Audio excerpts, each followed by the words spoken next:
A retired detective inspector who investigated gang activities in the St. Catherine North Police Division was today accused of fabricating evidence in the One Don case in order to secure a conviction. Alexander Shaw, the attorney representing lone female accused Stephanie Christie, made the accusation during cross-examination as the One Don trial continued this afternoon in the Home Circuit Court.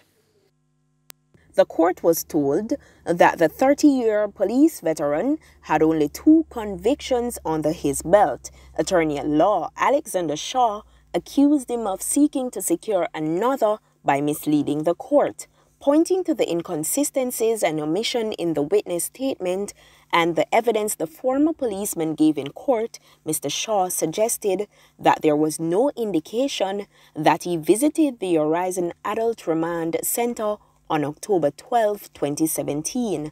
The attorney told the witness that the visitor's book at the correctional facility did not have him recorded as a visitor on that date. Replying to Mr. Shaw, the former policeman said he could not give an explanation because he had no control of the book.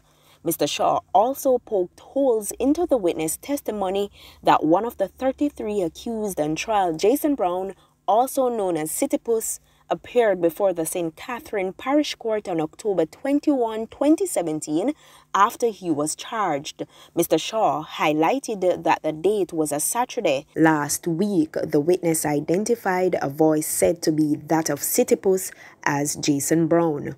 Additionally, the attorney dismissed the cop's testimony that Miss Christie offered him 2 rifles in exchange of alleged leader Andre Blackman Bryan's freedom after he was taken into custody in September 2017.